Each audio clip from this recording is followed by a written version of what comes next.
आज का पहला पाठ मकाबियों का दूसरा ग्रंथ, अध्याय 6, पद संख्या 18 से 31।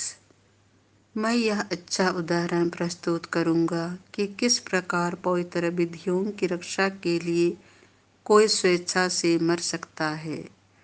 एलियाजार मुख्य शास्त्रियों में से एक था। वह बहुत बूढ़ा हो चला था और उसकी आकृति भव्य तथा प्रभावशाली थी। वह अपना मुंह खोलने और सूअर का मांस खाने के लिए बाध्य किया जा रहा था, किंतु उसने कलंकित जीवन की अपेक्षा गौरवपूर्ण मृत्यु को चुना। वह सूअर का मांस उगलकर स्वेच्छा से उस स्थान की ओर बढ़ा जहाँ कोड़े लगाए जाते थे।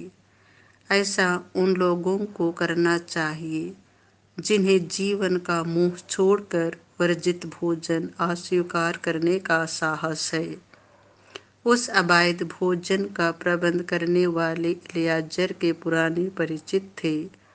उन्होंने उसे अलग ले जाकर अनुरोध किया कि वह ऐसा मांस मंगवा कर खाए जो वर्जित नहीं है और जिसे उसने स्वयं पकाया है, और राजा के आदेश के अनुसार बलि का मांस खाने का स्वांग मात्र करे।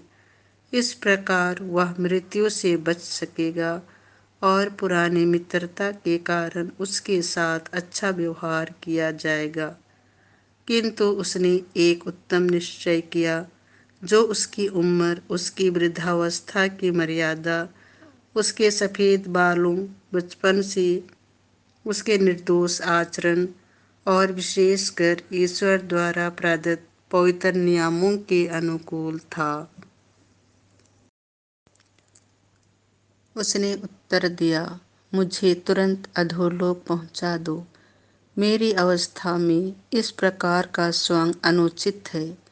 कहीं ऐसा ना हो कि बहुत से युवक यह समझे कि एलियाजर ने 90 बरस की उम्र में विदेशियों के रीति रिवाज अपनाए हैं। मेरे जीवन का बहुत कम समय रह गया है। यदि मैं उसे बचाने के लिए इस प्रकार का स्वांग करता तो वे शायद मेरे कारण भटक जाते और मेरी वृद्धावस्था पर दोष और कलंक लग जाता। यदि मैं इस प्रकार अभी मनुष्यों के दंड से बच जाता तो भी, चाहे जीवित रहूं अथवा मर जाऊं, मैं सर्वशक्तिमान के हाथ से नहीं छूट पाता।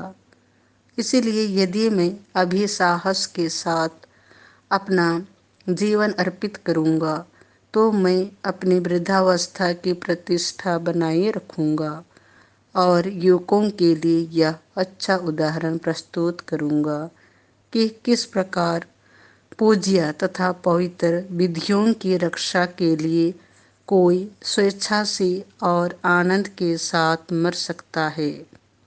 यह कहकर एलियाजर सीधे उस स्थान की ओर बढ़े जहाँ कोड़े लगाए जाते थे। जो पहले उनके साथ सहानुभूति दिखलाते थे, वे अब उसके साथ दुर्व्यवहार करने लगे, क्योंकि एलियाजर ने उनसे जो कहा था वह उन्हें मूर्खता ही लगी। कोड़ों की मार से मरते समय एलियाजर ने आह भरकर यह कहा, प्रभु सब कुछ जानता है। वह जानता है कि मैं मृत्यु से बच सकता था। मैं कोड़ों की मार से जो असह्य पीड़ा अपने शरीर में भोग रहा हूँ, उसे अपनी आत्मा से स्वेच्छा से स्वीकार करता हूँ, क्योंकि मैं उस पर श्रद्धा रखता हूँ। इस प्रकार वह मर गया और उसने मरते समय न केवल युवकों के लिए बल्कि राष्ट्र के अधिकांश लोगों के लिए साहस तथा धैर्य का आदर्श प्रस्तुत किया।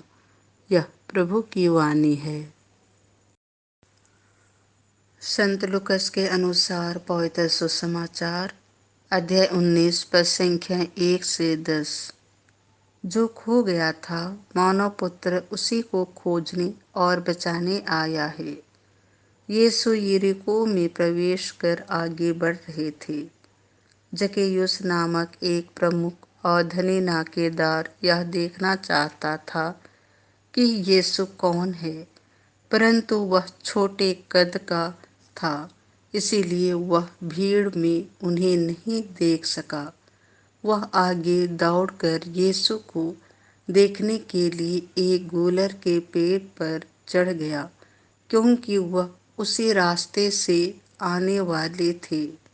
जब यीशु उस जगह पहुंचे तो उन्होंने आंखें ऊपर उठाकर जक्कैयुस से कहा, जक्कैयुस, जल्दी नीचे आओ, क्योंकि आज मुझे तुम्हारे यहाँ ठहरना है।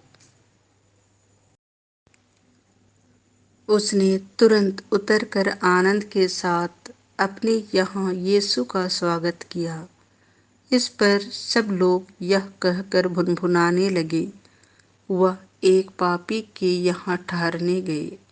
जक्कैयुस ने दृढ़ता से प्रभु से कहा, प्रभु, देखिए, मैं अपनी आधी संपत्ति गरीबों को दूंगा, और मैंने जिन लोगों के साथ किसी बात में बेईमानी की है, उन्हें उसका 4 गुना लौटा दूंगा। यीशु ने उससे कहा, आज इस घर में मुक्ति का आगमन हुआ है, क्योंकि यह भी इब्राहिम का बेटा है। जो खो गया था, मानव पुत्र उसी को खोजने और बचाने आया है। यह प्रभु का सुसमाचार है।